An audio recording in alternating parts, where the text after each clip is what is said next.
Zimní energie v přírodě už nám tady vládnou od poloviny února. 15.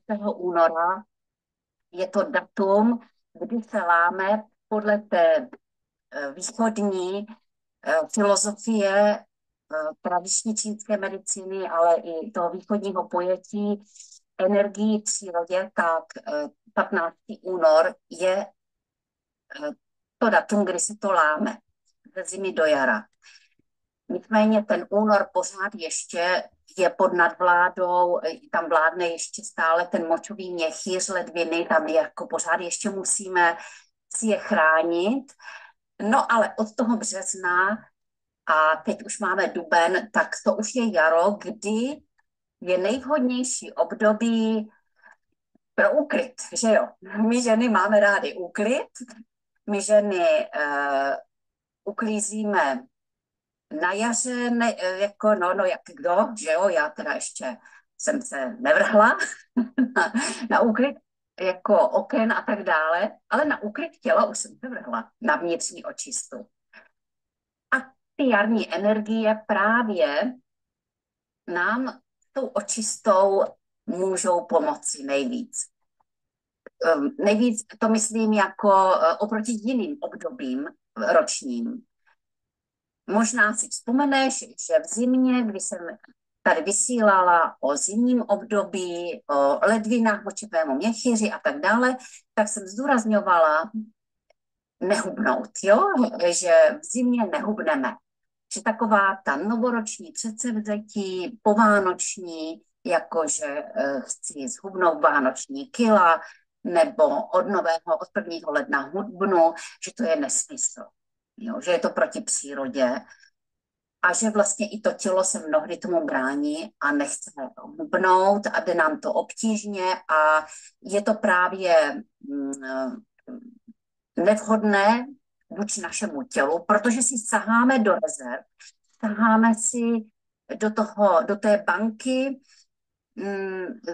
co jsme zdědili po předcích, tu prenatální a případně i postnatální energii ledvin, kde je kořen naší vitality a našeho života a naší dlouhověkosti. Takže v zimě nehubneme, ale hubneme teď na jaře.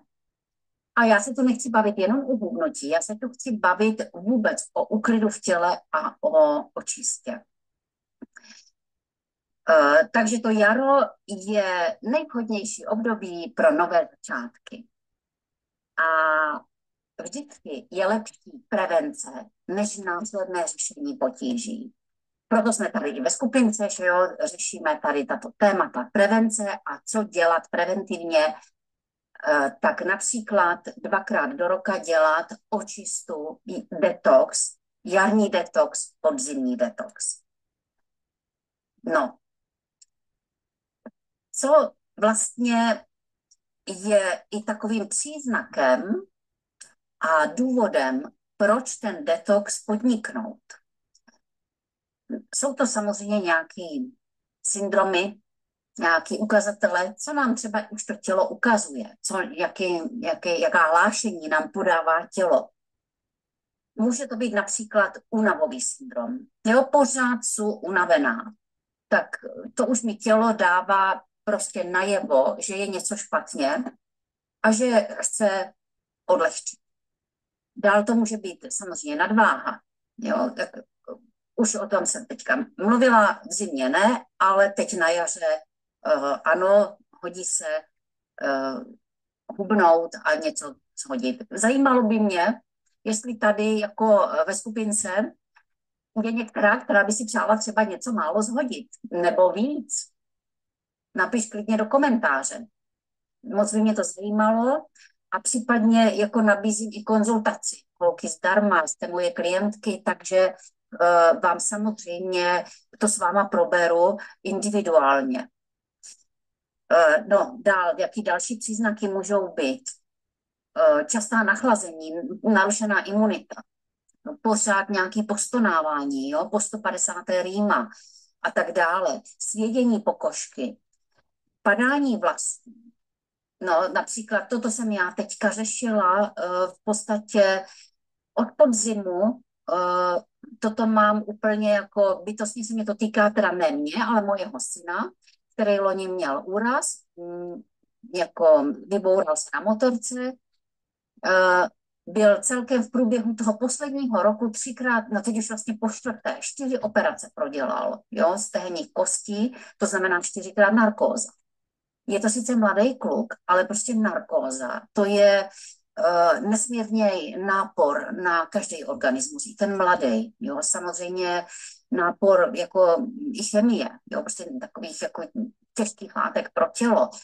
A samozřejmě na něm se to projevilo, jo.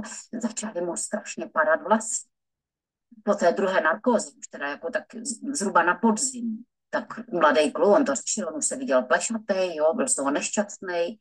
No teď jsme nasadili detox, jo. Já jsem prostě mu to vnutila, plus další produkty a tak podařilo se to zastavit. Ono by se to možná podařilo i bez toho, ale bylo by to pomalejší možná a možná by přišel mnohem víc vlasů, jo. Takže padání vlasů a taková nějaká jako extrémní zátěž organismu se projeví prostě intoxikací. Dále jsou to nekvalitní nehty a za chvíli o tom budu mluvit, protože budu mluvit o játrech. Takové to podélné rýhování, to je vyloženě známka oslabených jater, zanešených jater. Jo, játra. Rýhované nehty, to jsou játra. Dál třeba špatný spánek. To jsou všechno prostě příznaky zanešení organismu, intoxikace organismu. Pokud se našla ve 2, ve 3 příznacích, tak je na místě prostě podniknout detox. No ale je na místě ho podniknout i bez příznaků, že jo, prostě preventivně, na to čekat na nějaké nemoci nebo nějaké příznaky. Právě pokud nevěnujeme pozornost takovým počátečním příznakům, tak je tady příležitost k tomu, že se to začne kumulovat a nabalovat. Jo, a je celkem takových 6 fází intoxikace organismu. A vlastně nemoc těla je takový volání toho těla, volání o očistu, prostě o nápravu. To je takový signál našeho těla. No a jakých je těch 6 stupňů intoxikace? Tak první fáze, taková ta nejlehčí, je, kdy ani to nezaznamenáme, to tělo se dokáže s toxiny z jedy vypořádávat samo a zvládá to. Tak tady bych řekla, že v naší době, současné době jedové, tady se mohou nacházet možná ty děti, nějak malí děti nebo mladí lidi, kdy ještě ty jejich těla nejsou tak znešená a vypořádávají se s těmi, případně s těmi toxiny se vypořádávají ta těla sama. Další fáze, ve druhé fázi už to tělo dává nějakou odpověď na hromadění toxinů a tady nám už začínají vznikat chronické potíže v té druhé fázi. To můžou být třeba opakované bolesti hlavy nebo ta snížená imunita a podobně. Jo. Tady bych řekla, že se nacházíme už všichni nad těch 30 let. Prostě ty jedy ze vzduchu, z vody, z potravin se v nás kumulujou. Jo. Nedávno mě řekla jedna moje klientka, řešili jsme právě detox jarní a tak mi říká, a ty se taky detoxikuješ, ty žiješ tak zdravě. Já říkám, no ale dýchám vzduch, piju vodu, no musím pít vodu, jím potraviny kupované v obchodě, no musím, že? Prostě můžeme do jisté míry to ovlivnit zdravým životním stylem, ale nejde nedýchat. Nejde, zvlášť ve městech, že? Ten znečištěný vzduch, nejde nepít vodu, no prostě všichni jsme zanešení. A já tomu věřím. Podle mě má smysl dělat preventivně si detox, i když jsem zdravá. No tak to jsem se rozkecala u druhé fáze. Jaká je třetí fáze? Ve třetí fázi už dochází ke kumulaci potíží. A tady už nám vznikají, no tak například obezita, jo, nebo vůbec už nadváha. Už jsem to tady možná říkala. Co dělá tělo z jedy a z toxiny, když si s něma neví, musí s něma nějak naložit. Jo? Tělo všechno, co přijme, tak musí s tím nějak naložit. Jak s těma prospěšnýma látkama, pošle je samozřejmě někam, že jo, využije je, no tak i s těma jedama. A když ty jedy nedokáže, tu zátěž, těžký kovy a tak dále, nedokáže je vyloučit, nedokáže je zpracovat a použít nějak, tak je obalí tukem, tukovými buňkami a pošle je někam uložit v těle. Pokud je pošle do podkožního tuku, tak je to ještě ta lepší varianta. A z toho vidíme, že vlastně taková nadváha a prostě hromadění tuku je vlastně už signálem těla, že má co ukládat, že už něco ukládá a mimo jiné jsou to i, nejsou to výhradně jenom toxiny, ale jsou to i toxiny obaleny těma tukovými buňkama.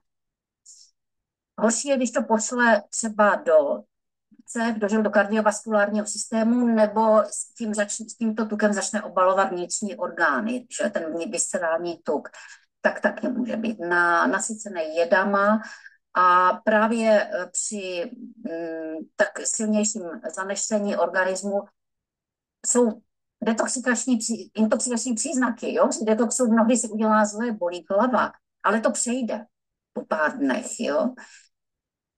Je to známkou čištění organismu. No. Tak to jsem ve třetí fázi. Dál v této fázi kumulace potíží mohou vznikat myomy, cysty. A za chvilku se dostanu, až začnu mluvit o parazitech, tak tady prostě ve třetí fázi cysty. A mám tady zase příklad. Sonička, vás znáte, řešili jsme s Soňou případ její dcery. Mladá holka, já nevím, ještě jí není 30, jo, a u standardní nějaké preventivní gynekologické prohlídky lékař zjistil několik cyst. A ještě do toho řešila i nějaké exémy, ale ty byly v dřívější době, ale ty cysty prostě, ty byly strašák. Tak jsme to se Soničkou řešili, co dceři nasadit. A takže já totiž jako vím, už jako tady z tradiční čínské medicíny a tak dále, z těch svých studií vím, že mnohdy, až ze 60% cysty jsou parazitárního původu. Způsobují je parazity. Takže pomůže dost často antiparazitní kůra důsledná. No s čím, že? S ořešákem. Vám dobře známým ořešákem. Teď je právě ta správná doba dělat detox s ořešákem. Jednak posiluje imunitu, takže to se samozřejmě hodí na jaře, na podzim, posílit imunitu, no ale hlavně je to náš skvělý produkt na ty parazity. Jo? Prokazatelně prostě likviduje parazity, protože obsahuje extrakt ze zelených listů vlastního ořechu a z těch slupek a tam jsou látky, na které jsou paraziti citliví, takže je to zabije. Holky, minimálně 2 balení, jo, už je konečně skladem, jo, nebyl skladem, dávala jsem vám tady i echo, že už je naskladněný. Teď je opravdu nejvhodnější doba. Nemá smysl začít podporovat játra, dokud nevyčistíme střevní trakt od parazitů. Proč? Protože ti paraziti jednak něco potkají, jim zpravidla chutná to, co chutná nám, a taky něco vylučujou. A právě to, co vylučujou, tak je zase pro naše tělo jedovatý. Jo, to jsou toxiny pro nás. Jo. Třeba samotný ten parazit by třeba až tak nevadil, ale to, co on vylučuje, je pro nás jedovatý. Takže je důležité se jí zbavit prostě. Zbavit se jí a kdybychom to neudělali, no tak můžeme posilovat játra, ale ti paraziti tím svým životem a tou produkcí těch svých výměšků nám zase budou ty játra zpátky zanášet. Taková sisyfovská práce by to byla. Jo. Takže nejdříve vyčistíme trávicí trakt od parazitů a vybereme 2 balení. Jo? Prvním balením je tam 30 tablet, bereme 2 tablety denně, můžou se i 3, ale 2 jsou dostačující, ráno na lačno jednu, na lačno, jo, a snídaní až tak půl hodiny nebo hodinku potom, abychom ti paraziti jsou po noci taky hladoví, jo. Takže vytlučeme parazity a druhou tabletku si dáváme večer, tak s odstupem od jídla, jo, tak hodinu po večeři. Je důležité u toho dodržovat pitný režim. Ty zabité parazity je potřeba taky vyplavit z těla. Takže pitný režim, jo. No a prvním balením vlastně máme ho na 10 dnů, nebo na 14 podle toho, kolik budete brát tablet, jestli 2 denně nebo 3 denně. A tím vlastně zabijeme ty dospělce. A druhé balení, oni pak jako samozřejmě kladou taky vajíčka nějaký, že? Takže ty se nám vylíhnou a druhým balením vytlučeme tu druhou generaci. Toto je prostě základ. Jo, a abych se teda dostala k té mladé dívčině, dceři od Soničky, tak nasadili tuto kůru. Když jsem slyšela cysty, tak říkám určitě prostě ořešák. Jo. A potom další samozřejmě detoxikační naše produkty, jako jsou náplasti, detoxikační na chodidla. Tam jsme samozřejmě dělali i detoxikaci přes pomocí vložkové kůry. Jo, tak tady ukazuju nejznámější, no prostě kusovku, tu nejsilnější vložku energie života. Máme samozřejmě spoustu dalších vložek. Děvčata mladé musí do toho zařadit i menstruační vložky, ale tam byla celková kůra taková, ale toto byl základ. No a dcera šla na kontrolu, tuším, že po 3 měsících na prohlídku ani jedna cysta. Tak to jsme měli fakt jako velkou radost. Ani jedna cysta. Prostě funguje to. Funguje to, takže se vyhnula operaci, protože jak jinak to dneska řeší, že? Operativně jenom, no. Jako, bohužel jako západní medicína parazity a parazitární zátěž vůbec neřeší. To jako by neexistovalo, jo, pro západní medicínu. Přitom, kdo máte doma domácí mazlíčky, tak jsem přesvědčena o tom, že neustále očerujete pravidelně, jo. A co my lidi, že? No. Tak taky se potřebuje zbavovat parazitů. Tak to byla teda třetí fáze intoxikace organismu. Pokud tyto příznaky přehlížíme, jo, nadváha, obezita, myomy, cysty, pokračujeme dál bez nápravy chování, jo, jako nechat si odstranit cysty lékařskou cestou, ať už laparoskopicky, nebo já nevím jak, no, to nevyřeší problém, to nevyřeší příčinu. Jo, oni nám zase narostou prostě. Tak jestliže ignorujeme tyto příznaky a posuneme se do 4. fáze intoxikace, tak tam už dochází k nasycení těla toxiny, k nasycení ostatních všech buněk a tady už vznikají metabolické poruchy. Například metabolická porucha je cukrovka, že? A tak dále, prostě civilizační choroby. No. Pak pokud i toto prostě ignorujeme, pokračujeme dál, neodlehčíme organismu, dostaneme se do 5. fáze a 5. fáze, tam už máme vznik sekundárních poruch, které se už jako řetězí a navazují na ty metabolické poruchy, tady na to všechno. A tady už dochází k destrukci buněk v jednotlivých orgánech. Tady už nám lékař stanoví diagnózu, předepíše pilulky, už máme možná předepsal i ve 4. fázi. No a to pokračuje dál. No. Pilulky ty jenom zatlačí ty příznaky do těla a prostě intoxikace samozřejmě pokračuje dál, že ještě máme zátěž jako těmi léky chemickými. A pak už je 6. fáze, to je poslední. a tam může intoxikace úplně na buněčné úrovni v celém těle. Tady nám vznikají takové ty závažné choroby, jako například rakovina.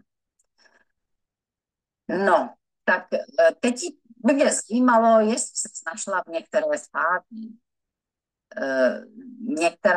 některé, věřím, že z počátečních fází. Tak já třeba vím, že určitě jsem minimálně v té druhé fázi, jo, že jako už je mi přes 60, takže to moje tělo musí být intoxikovaný, ať žiju zdravě, jak chci. Pokud řešíš některé příznaky, které jsem tady zmínila, a nevíš, jak na to potřebuješ poradit, tak napiš mi. Jo, uděláme konzultaci, probereme to individuálně a uděláme na míru nějakou kůru, co je a jak podniknout, s čím ti můžu pomoct, který produkty nasadit a jak to používat. Jo, jak říkám holky, nebojte se psát mi, jsem tady pro vás, jsem tady od toho. Tak, ale my nebudeme čekat na intoxikaci organismu, ale uděláme si samozřejmě preventivně detox, jarní detox a nebudeme čekat na nemoci, ale budeme jim aktivně předcházet. Takže teď na jaře ty nadpřirozené síly jara nám pomůžou se zbavením těch toxínů, případně s hubnutím. Teď je to nejlepší. A tak jakmile očistíme od těch parazitů, samozřejmě k očistě patří očista s detoxikačními náplastmi. Pokud děláš detox poprvé s náplastmi, tak by měl trvat alespoň tolik nocí, kolik je ti let. Proto vám tady pravidelně radím, aby k každému nákupu Tiande jste si přihodili ze 2, ze 3 náplasti a střádali si je pěkně na ten jarní a na ten podzimní detox. Jo? Pokud nemáš zásobu, tak teď samozřejmě jsou akce v e-shopech a je tam krásná akce v akčních balíčcích, 3 tady tyto levandulové náplasti, respektive, ano, je tam balíček, kde jsou 3 náplasti a k tomu jsou dárky za korunu, k těm 3. A je tam tělová sůl, takhle v pytlíčku, je tam peeling tělovej a krém. Jsou to takovýhle pytlíčky, jo, ale je to prima třeba i cestovní balení a je to krásně očíslovaný 1, 2, 3. To znamená, že to je návod, v jakým pořadí to používat. Jo? Je to tělový, jo? Není to na obličej holky. Ale o tělových solích ještě se tady zmíním. Samozřejmě detox i přes kůži děláme, takže jako náš největší orgán. No ale to jsem chtěla říct, že teď aktuálně je tato akce na detoxikační náplasti spolu s dárkem. Proč si nenechat nadělit dárek, že?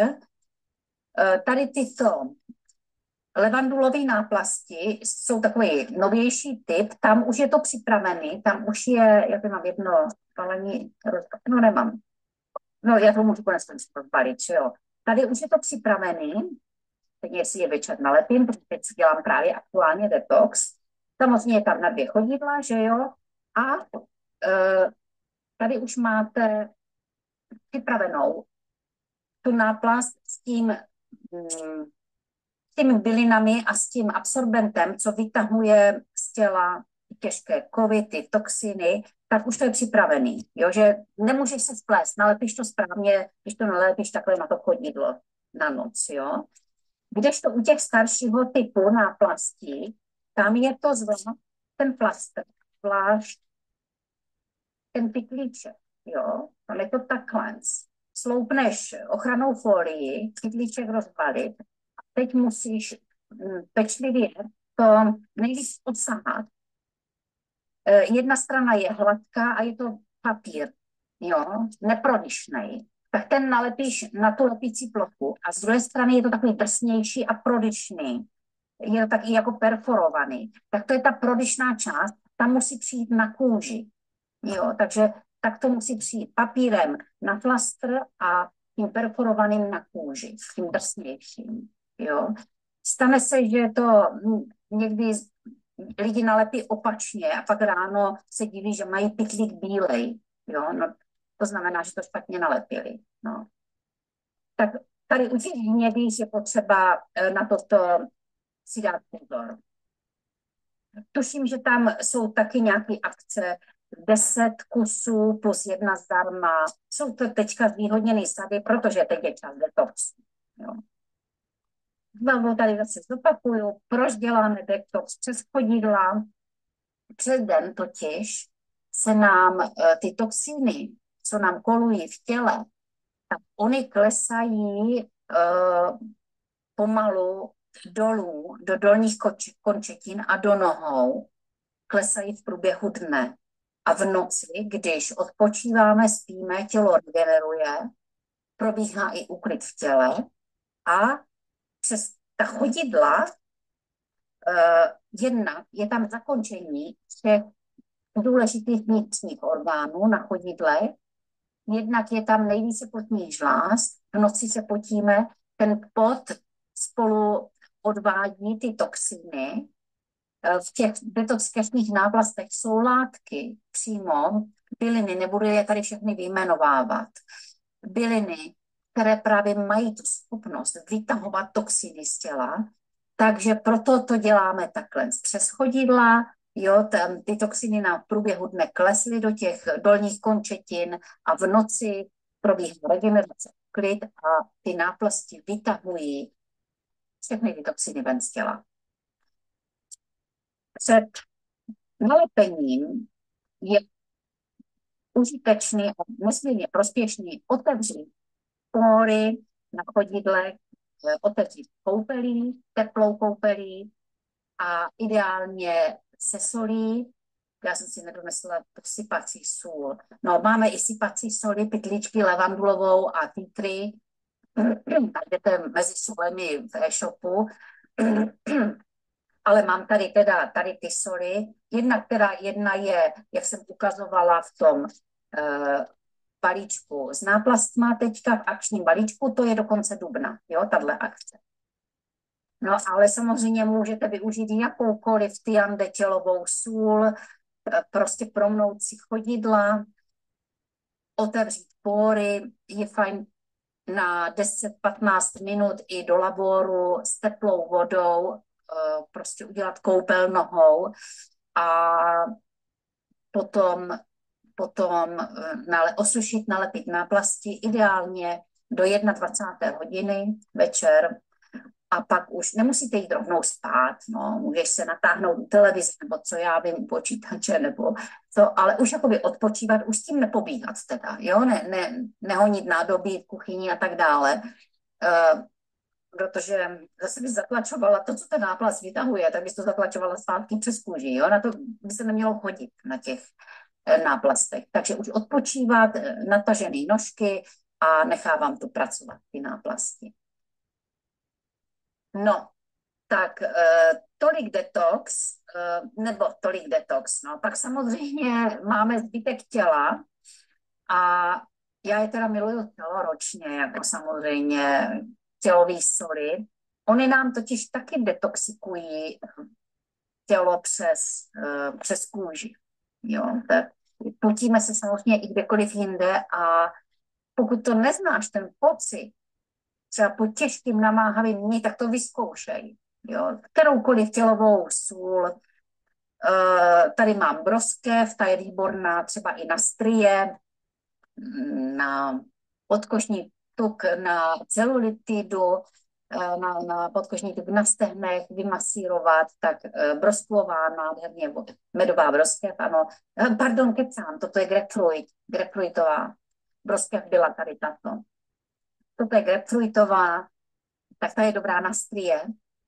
A nebo teď už začíná jaro, léto, zelený čaj má ochlazující účinek, takže je fajn si to pořídit teďka na léto, až bude, no já všeho nejvíc miluju z krystaly z mrtvého moře, protože tady jsou skutečně i ty minerály z toho mrtvého moře, na různý i kožní potíže je výborná. A pokud to neznáš, tak to vyzkoušej. Jo. Po namáhavým těžkým dnu po nějaké námaze fyzické samozřejmě, na zahrádce nebo po sportu, ale i po psychické, jako jo, když je člověk jako by vyšťavený, unavený psychicky, tak večer si dát sprchu a vymasírovat se, samozřejmě s rukavicí, že drstou, udělat si lymfomasáž. Mám tady zase video ve skupince, pokud nevíš jak, si udělat tady se stělovou solí a z rukavicí lymfomasáž, napiš mi, pošlu ti to video, mám ho nahraný. No holky, to tak nádherně odplaví tu únavu, i tu psychickou a i tu fyzickou samozřejmě. No neskutečně, to se musí zažít. To musí zažít. Já už si bez solí nedokážu představit sprchování. Jo? Já už ani nepoužívám žádný sprcháče. Jsem tam ten s koloidním stříbrem, nebo ten novej teďka se stříbrem, tak mám je doma samozřejmě taky. No ale soli miluju ze všeho nejvíc. Tak teď to můžeme použít na chodidla, ale i na celé tělo. A kůže je náš největší orgán, to znamená i detoxikační orgán. S potem odcházejí samozřejmě toxiny z těla. Dělali vědci pokus, tuším, že s kanárkem, nebo někdo mi psal, že i s králíčkem nebo s myší kápli naředěný lidský pot a kanárek chcípnul, jo, protože ten jed obsahuje, ten pot, lidský pot je jedovatý pro tyto tvorečky. No tak vědci, oni si dělají ze zvířat, co potřebují, že? Jako zabijou zvíře, aby něco, co je na bílé dni, no. Tak takový pokus dělali. Tak prostě s s tím potem odchází z těla toxiny a s těmi solemi si to usnadníme. I ten detox se dá dělat přes tu kůži. A holky, na hubnutí je to bomba. No zase mám tady příklad jedné klientky, nebudu jí jmenovat, ale začala se solemi masáže a pak mi hodně brzo, za 14 dní nebo za 3 týdny mi psala zprávu, že no hlavně já cítím, že jsou mi džíny volnější. Já jsem poznala na těle jako takový úbytek. To dělají ty sole. Když začnete masírovat ty problematické partie, tak ono to totiž rozproudí taky lymfatický systém. To rozproudí. A v té lymfě zase, to je náš první filtrační filtr, kde to jako jedu je paradoxně ne jádra, ale ta lymfa. A v té lymfě se usazuje mnohdy takový koktejl tukových buněk a té tekutiny, té lymfatické tekutiny. Je to takový koktejl všelijakých jedů a když si děláme masáže se solemi, tak nám to pomůže rozproudit tu lymfatickou tekutinu a můžeš na sobě spozorovat, jako ne třeba na vás, jo, ale spíš jako ten objem je ukazatelem nějakého hubnutí a úbytku, než hmotnost, jo, než vážení se. Prostě tímto se dá nádherně nastartovat hubnutí. Jo, a no, není to příjemný. Začít se masírovat nějak intenzivněji, 2x, 3x do týdne se masírovat ve sprše solema, než nějakou technou. Ale samozřejmě i dieta, nebo já nemám ráda slovo dieta, ale hodná strava pro dané roční období je samozřejmě součástí jednak prevence zdraví, ale i tradiční čínská medicína a ta východní filozofie v tom vidí rovnocennou součást léčby a nebo prostě prevence těch nemocí je strava. No a samozřejmě jarní příroda, ta nám už nabízí vyloženě čerstvou zeleninku, to, co všechno teďka začne rašit, tak to je samozřejmě vhodný teď na jaře zařadit. A tak jaká jsou moje doporučení? na tu jarní stravu. To, co vstupuje do dráhy jater. A to je všechno, co je zelený, teda tak samozřejmě medvědí česnek, že jo, to, co začne rašit první, špenát nám rychle vyroste teďka na jaře. Je to i mrkev, jo, i když ta je vlastně taková, jako i pro to pozdní léto, protože je sladká, vstupuje do dráhy i sleziny, žaludku a tak dále, ale i do dráhy jater. Patří tam i rajče, ale rajčata prostě teďka nedozrávají, že? V supermarketu je máme furt celoročně, ale asi víte, že vůbec nevoní ty rajčata a že jsou vyhnaný prostě chemicky a tak dále. Ale říkám to tady jenom pro informaci, protože oni nám ty játra, oni jsou aktivní, začaly být aktivní teď na jaře a jsou aktivní až do podzimu. Jediným obdobím, kdy játra spinkají, je zima. V zimě nemá smysl nějak posilovat játra nebo brát ostropestřed v zimě, nemá smysl. Játra teďka od jara až do podzimu. To znamená, na rajčata si můžeme počkat, až nám budou přirozeně dozrávat, jo, srpen, září. No, dál jsou to všechno, jak říkám, ty mladé rašící rostliny, klíčky, fazolky mungo, klíčky, jo, a všechno, co se dá klíčit. Klíčit se dá v podstatě ledacos, jo. Medvědí česnek jsem říkala, celé brokolice je vynikající, to zelená kapusta, taky červená řepa, avokádo, grapefruit už začíná být vhodný teďka, citrusy, zatímco v zimě nebyly vhodné, tak teď už jo. Zelený čaj taky v zimě nebyl vhodný, protože má ochlazovací efekt, ale teď už můžeme zelený čaj začít popíjet.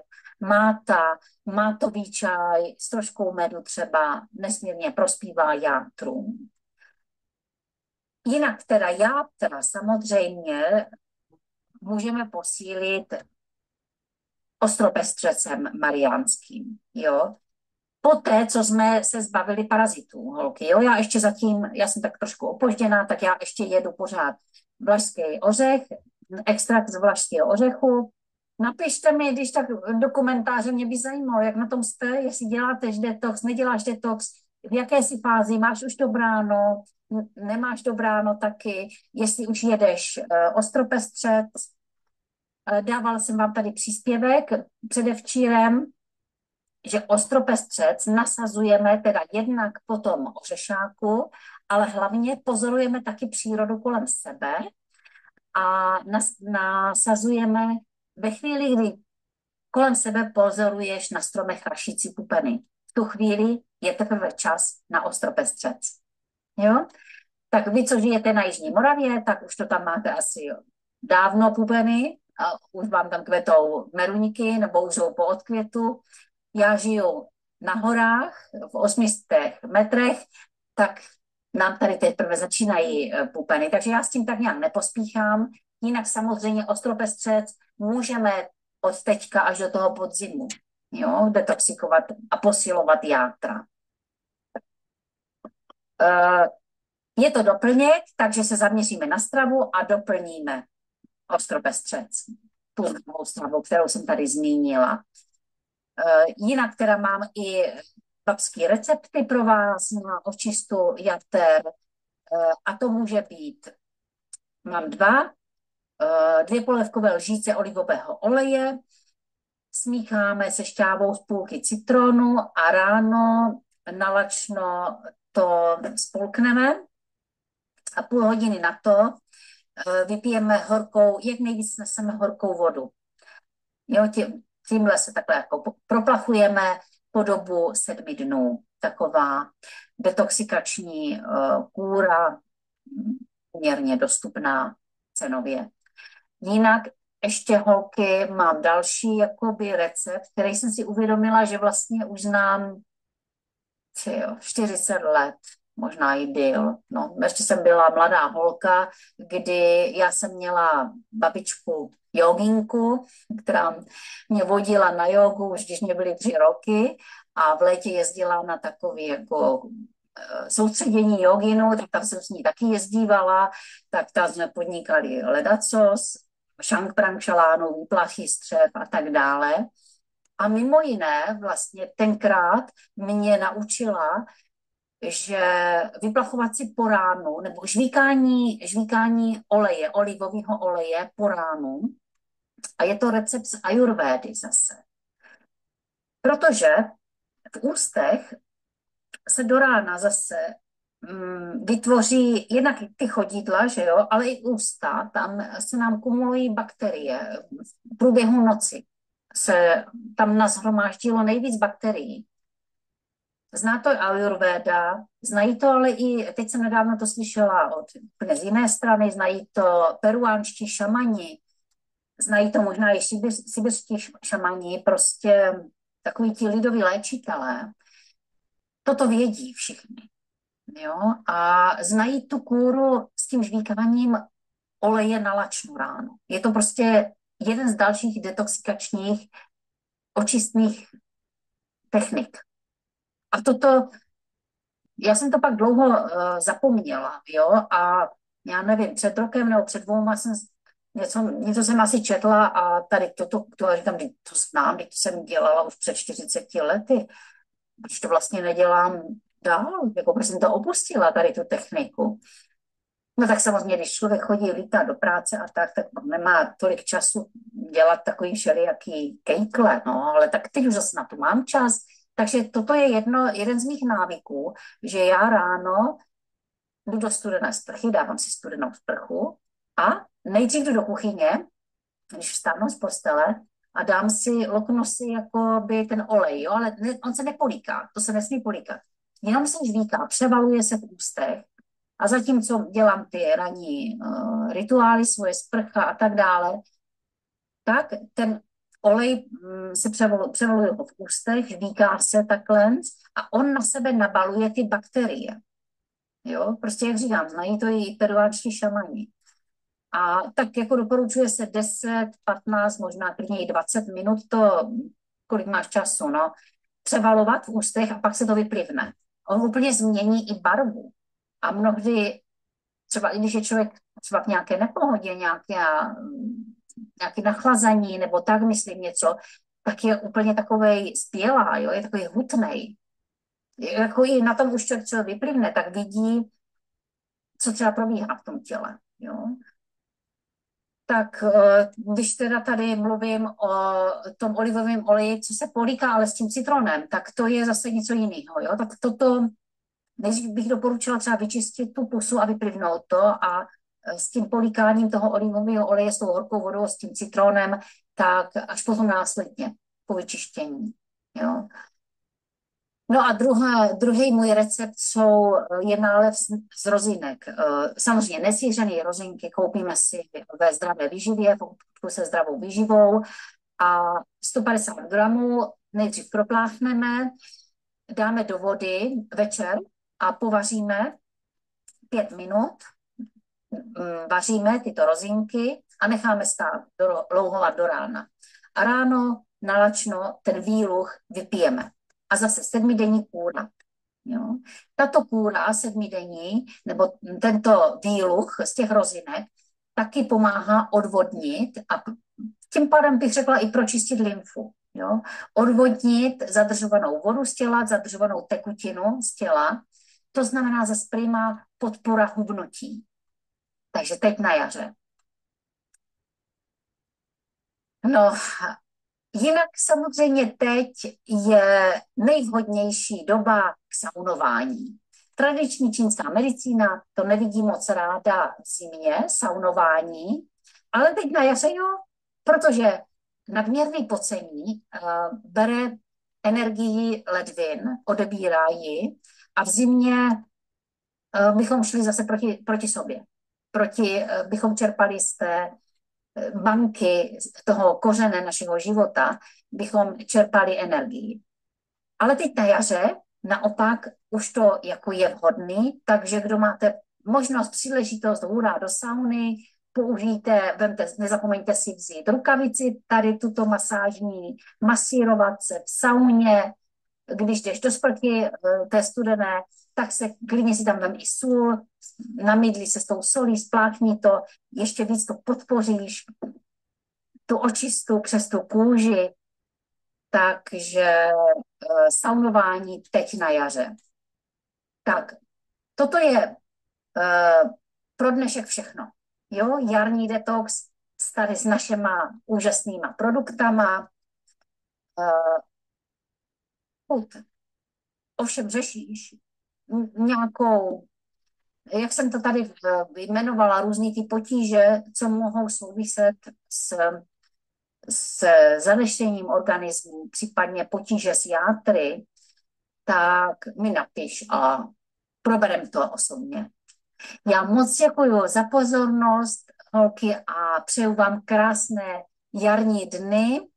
Užívejte si jaro a za 14 dnů budu pokračovat v jarních tématech a ve vysílání. Ahojte, mějte se pěkně.